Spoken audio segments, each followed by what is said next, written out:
My people, good evening. Today is 31st day of October 2025.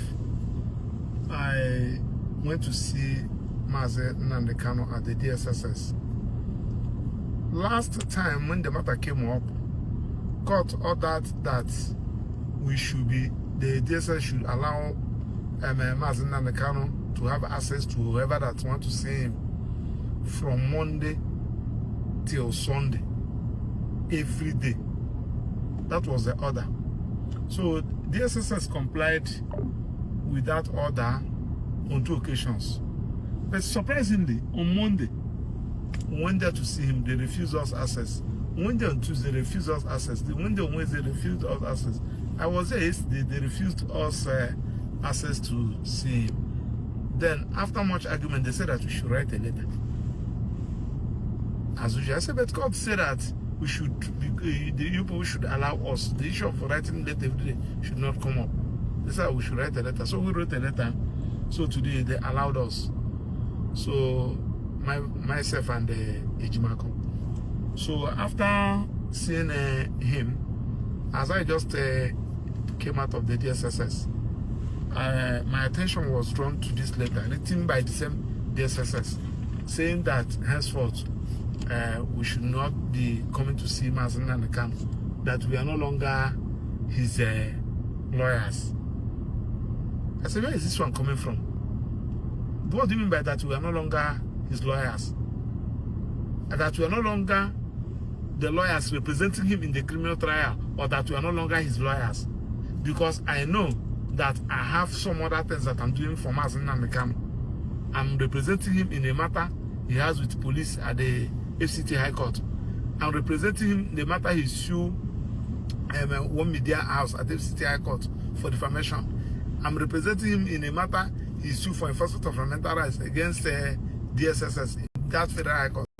I'm representing him in 2 matters we had against the DSSS at Federal High Court. I'm also representing him in a prosecution of IPOB, the matter pending in the Supreme Court, and some other legal issues that he engaged me to be preparing for him. So I don't understand the meaning of we are no longer his lawyers. Are they in position to say that I'm no longer in Nnamdi Kanu's lawyer, or Nnamdi Kanu to tell them that I'm no longer his lawyers? So I'm confused because there are some documents he asked me to provide for him by tomorrow, being Saturday, in preparation of his matter on Tuesday. Now with this letter, now it means that I will not see him again till Tuesday. Just for the world to see the kind of persecution somebody who is representing himself. Where Section 36 said that he needed adequate time and facility. You have seen the reason why we said that for him to be in that DSSS, he cannot be in that DSSS and have a good preparation for this case. Anyway, good thing that he has filed a motion to discontinue this charge, because it's now obvious that there is no charge against him. So that is the update. Thank you, and God bless you. You can see the copy of the letter and make it available for you. Thank you. Meanwhile, the detained leader of the indigenous people of Biafra, IPOB, Nnamdi Kanu, has filed a new motion before the Federal High Court in Abuja, asking the court to strike out all charges against him and order his immediate release. In the new court document obtained by Sahara reporters on Friday morning, the motion is titled Motion on Notice and Written Address in Support and dated 30th of October, 2025. Kanu, who is representing himself in court, told the trial judge that there is no charge or counts cognizable within the corpus juris of the Federal Republic of Nigeria against him, insisting that the charges are a nullity ab initio for want of any extant legal foundation. The document, filed pursuant to several constitutional and statutory provisions, including sections 1, 3, 6, 6b, and 36, 12, of the 1999 Constitution, the Evidence Act 2011, and the Terrorism, Prevention and Prohibition Act 2022, forms part of Kanu's continued legal challenge against his ongoing prosecution by the Nigerian government.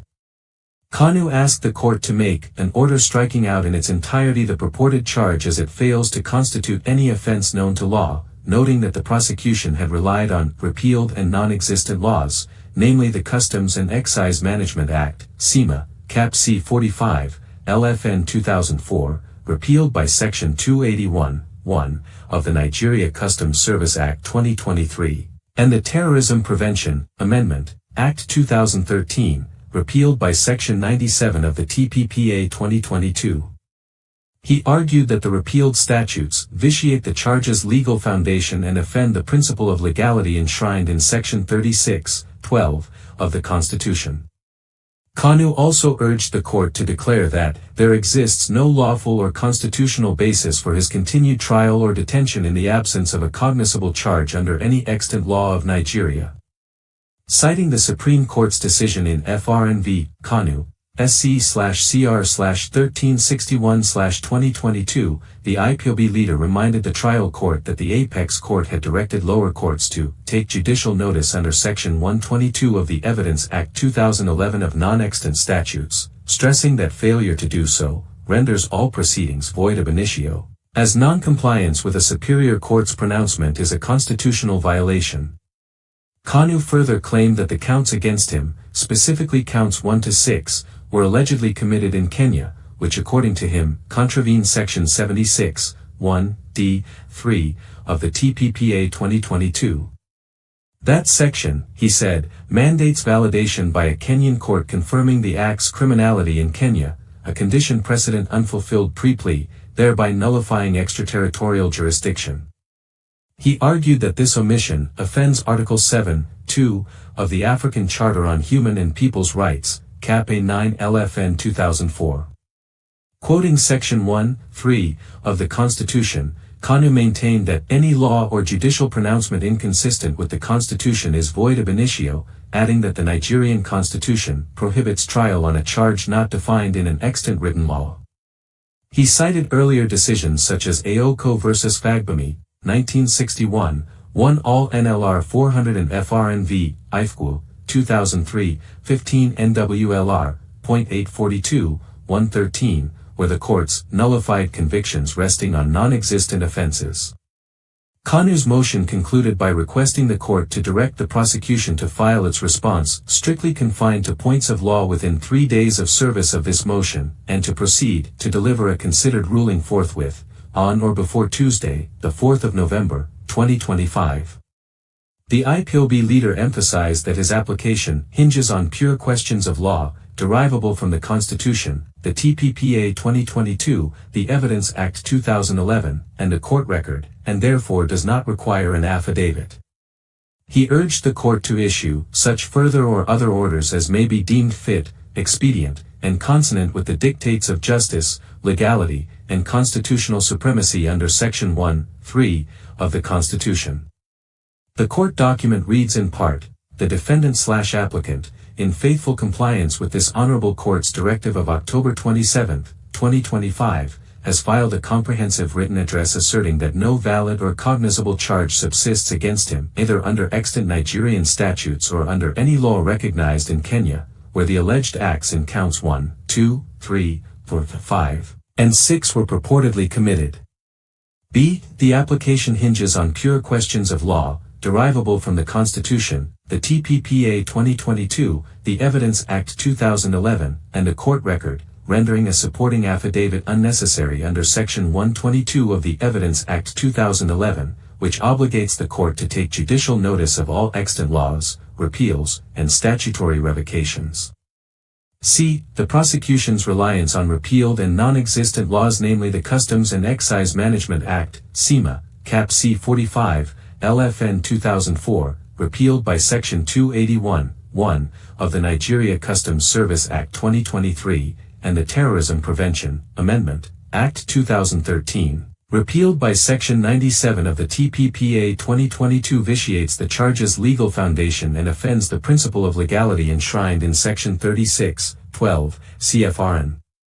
D. The Supreme Court in FRN v. Kanu, SC/CR/1361/2022, at pages 30, 31, directed trial courts to take judicial notice under Section 122 of the Evidence Act 2011 of non-extant statutes, a directive binding under Section 287(1) 1, CFRN. This honorable court's failure to comply renders all proceedings void ab initio, as non-compliance with a superior court's pronouncement is a constitutional violation, see NNPC v. Fahimi, 1998, 7 NWLR, .559, 598 at 624 to 625. Counts 1, 2, 3, 4, 5, and 6, allegedly committed in Kenya, contravene Section 76, 1, D, 3, TPPA 2022, which mandates validation by a Kenyan court confirming the act's criminality in Kenya, a condition precedent unfulfilled pre-plea, thereby nullifying extraterritorial jurisdiction and offending Article 7, 2, of the African Charter on Human and People's Rights, Cap A 9 LFN 2004, CO Gugu vs. State, 1994, 9 NWLR, .366.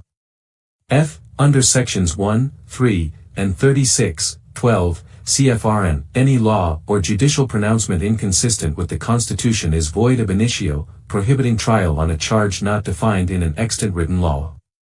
This constitutional command is reinforced in Aoko vs. Fagbemi, 1961, 1 All NLR 400 and FRNV, IFCU, 2003, 15 NWLR, .842, 113 at 175, where the courts nullified convictions resting on non-existent offenses.